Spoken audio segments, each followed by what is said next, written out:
सनातन की बूंदे अमृत समान, जो समझे उसका हो कल्याण। जात पात नहीं बस सेवा भाव, यही है सच्चा धर्म का प्रभाव। क्योंकि राम कथा से बंधा हर मन में प्रेम भक्ति और सभी के मन में उल्लास। नमस्कार, आप देख रहे हैं मेरा भारत मीडिया और मैं हूं रमाकांत सिंह। नसीब बिगहा में श्री राम कथा यज्ञ का भव्य शुभारंभ।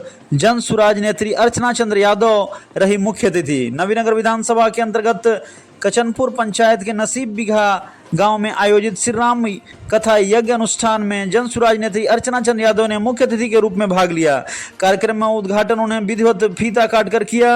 कथा श्री श्री निरंजन शास्त्री जी के मार्गदर्शन में और कथावाचक सुदामा कृष्ण दास जी द्वारा संपन्न होगी।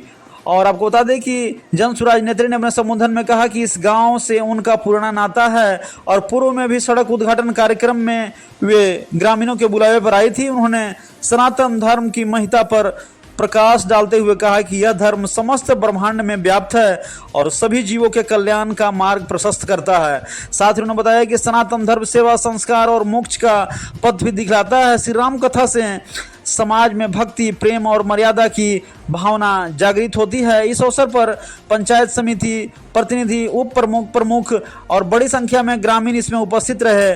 साथ में जनसुराज नेत्री ने सभी को इस आयोजन में भाग लेने और धर्म के प्रचार में योगदान देने के लिए धन्यवाद ज्ञापन किया और उन्हें बताया कि निरंजन शास्त्री जी और सुदामा कृष्ण दास के द्वारा जो यह पूरा कार्यक्रम हो रहा है उसमें अधिक से अधिक लोग इसमें शिरकत करें और इस यज्ञ और इस अनुष्ठान में भाग लेकर एक अलग भक्ति का मार्ग प्रशस्त करें और धर्म और सनातन का राह जो है उसको एक बुलंदी की ओर ले जाने का कार्य करें। साथ ही उन्होंने बताया कि गुरु माता पिता हैं पूज्य हमारे, इनके बिना सब शून्य सहारे। जो सीखे धर्म का सार, उसे न लगे कोई भी भार। आइए जानते हैं कि उन्होंने संबोधन में इस यज्ञ के कार्यक्रम में क्या कुछ संबोधन में बताया।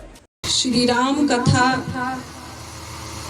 की इस अनुष्ठान में सबसे महत्वपूर्ण योगदान देने वाले श्री निरंजन शास्त्री जी कथावाचक के रूप में आए।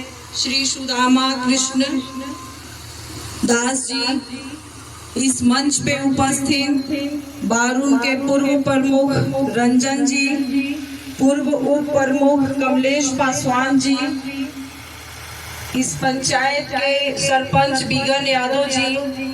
और जब से मैं राजनीति कर रही हूँ तब से मेरे राजनीति के पुराने साथी ललन भगत जी, आपके सम्मानित पंचायत समिति, हमारे मन संचालन करने प्रदीप जी। और मुझे याद है इस मंच से कहा गया कि नसीब बिगहा का जो रोड का मैं उद्घाटन करने आई हूँ तो इस मंच पे झूना जी भी उपस्थित है। उन्होंने ही मुझे वो दरवाजा दिया था कि मैं उसे पार करके इस रोड का निर्माण शिलान्यास की थी, जिसमें आपके पंचायत समिति ललन भगत जी का भी बहुत योगदान है।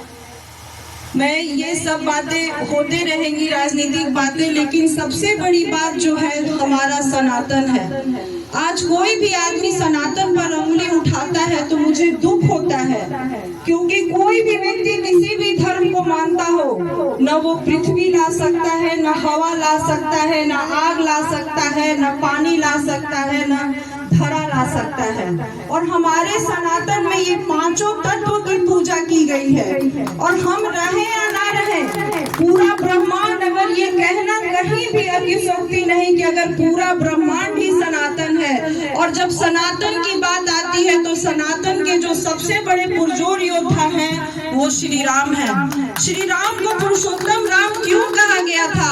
आज हम सब भारतवासी, आज हमें सोचना होगा, कहीं ना कहीं हम भारतवासियों पर पश्चिमी सभ्यता हावी होते जा रही है। हमारा सनातन विश्व का सबसे खूबसूरत सनातन है, क्योंकि आप सभी जानते हैं कि सनातन ही सिखलाता है रोशनी की ओर जाने के लिए। सनातन ही सिखलाता है बुराई पर अच्छाई की जीत होने का। सनातन ही सिखाता है कि मृत्यु वो तत्व है जो अमरत्व तक ले जाती है। हमारा हर सांस की कीमत है। एक एक व्यक्ति अगर ये सांस छूट जाता है तो ये शरीर नश्वर हो जाता है। हमारे सनातन ने कहा है कि कर्म की पूजा होनी चाहिए, कोई भी व्यक्ति विशेष नहीं। ये पंच तत्व भूत का बना शरीर इसी मट्टी में जल जाएगा, लेकिन अगर इस सनातन ने किसी भी व्यक्ति की बखान हुई है तो उसके कर्मों के अनुसार। आज राम कथा पूरे विश्व में चल रहा है और जहाँ जहाँ राम कथा होता है वहीं का समाज खूबसूरत होता है, वहीं का देश खूबसूरत होता है। मैं राम का सिर्फ 3 चरित्र आप लोग के बीच कहना चाहूंगी, क्योंकि मैं हम लोग खुद जिस सनातन को मानते हैं, हम राम और कृष्ण से अछूते नहीं। हमें सोचना होगा, आज इस हिंदुस्तान का जो सबसे बड़ा दाग, कहीं भी आप जाइए, जब वृद्धा आश्रम देखते हैं तो हमें दुख होता है। क्या हम सनातनी हैं? क्या हम राम की पूजा करते हैं? जिस देश में राम की पूजा हो, क्या वहाँ वृद्धाश्रम होना चाहिए? राम ने, आप सभी जानते हैं कि जब अयोध्या नगरी पूरी तरह से झूम रही थी, सभी लोग खुश थे कि उनका अगला राजा राम होने जा रहा है। लेकिन आपको याद करना होगा, जब उनके पिता ने आदेश दिया कि राम तुझे गद्दी नहीं, तुझे 14 वर्ष का वनवास दिया जाएगा, हो सकता था ये जो पीढ़ी हमारे सामने है, हो सकता था अगर समाज उसके साथ खड़ा, क्योंकि राम के साथ भी पूरा अयोध्या नगरी ही नहीं, पूरा हिंदुस्तान खड़ा था। लोग खुश थे कि राम राजा बनने जा रहे हैं, लेकिन राम ने वहाँ अपने पिता को तरजीह दिया। उसने उस समाज को तरजीह नहीं दी। उन्होंने सीख दिया समाज को कि माता पिता से बड़ा कोई भी ताकत नहीं, कोई भी व्यक्ति ताकतवर नहीं, और उन्होंने पिता की आज्ञा लेकर 14 वर्ष का वनवास चले गए। अगर राम का दूसरा चरित्र हम देखते हैं तो हमें याद करना होगा सीता हरण। जब सीता का हरण हुआ था तो आप सभी जानते थे कि सीता कितनी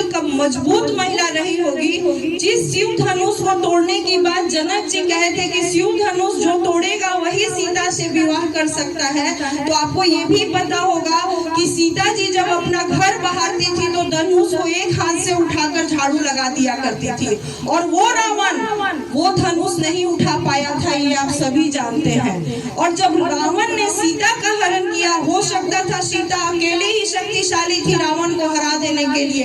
इसलिए यहाँ पर मैं माताएं बहनें बैठी हुई है, मैं आपसे कहना चाहूंगी, वहाँ राम सीता ने भी एक उदाहरण पेश किया था, क्योंकि समाज खूबसूरत तभी होता है जब पति पत्नी का रिश्ता खूबसूरत होता है। और आपको ये भी जानना होगा कि राम उस समय, जब रावण उस समय का सबसे ताकतवर, विश्व का महापंडित, महाज्ञाता और महाविद्वान कहा जाता था कि रावण ने इतनी पूजा की थी कि कुबेर उनके यहाँ झाड़ू लगाया करते थे। लेकिन उस समय सभी लोगों ने कहा कि राम, आप रावण पे नहीं जीत पाइएगा, क्योंकि रावण के पास अलौकिक शक्ति है, रावण के पास अलौकिक रक्त है। लेकिन राम ने एक बात कहा था, रावण के पास सब कुछ हो सकता है लेकिन राम का आत्मबल नहीं हो सकता, क्योंकि राम का आत्मबल इतना मजबूत था कि आप देखें कि उन्होंने रावण को उन्हीं के जगह पर जाकर, कहीं दूसरे जगह नहीं, रावण की ही भूमि पर जाकर रावण का नाश किया और धर्म की स्थापना की। यहाँ भी हमारा सनातन सिखाता है। इसलिए मैं यहाँ पर बैठे सभी लोगों से कहना चाहूंगी कि अगर हम राम की पूजा करते हैं तो राम के चरित्र को जरूर उतारने की जरूरत है। और जहाँ तक प्रजा की बात है, प्रजा के सामने राम ने तो अपने परिवार का भी त्याग कर दिया गया था। और अभी हमारे कथावाचक जी आए हुए हैं, आपको राम के चरित्र के बारे में और कुछ बताएंगे।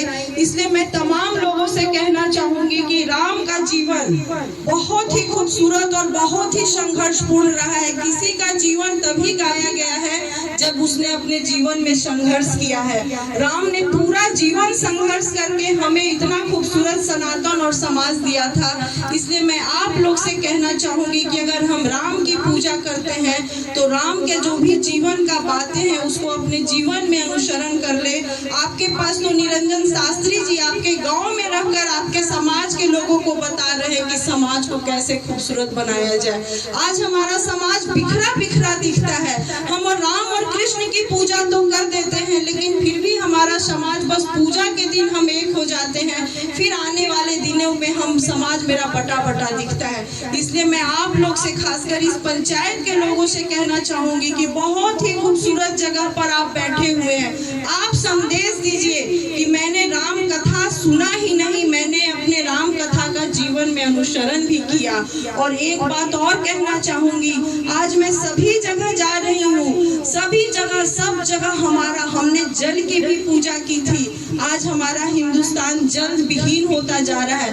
कहीं न कहीं हम भौतिकवादी में पढ़कर अब अपने पेड़ को काट रहे हैं। इसलिए मैं सभी यहाँ पर जो जग करवाने वाले सारे समूह से कहना चाहूंगी कि जब जग का समापन हो तो आप उस जगह पे जरूर जो हमारा धर्म कहता है पीपल, पाकड़ और बरगद का पेड़ लगाएं, नीम का पेड़ लगाएं। अगर हम पेड़ की भी पूजा करने लगेंगे तो हमारी धरा जरूर बचेगी। सनातन हमें ये भी सिखाता है कि हमें अपने धरती को कैसे बचाना है।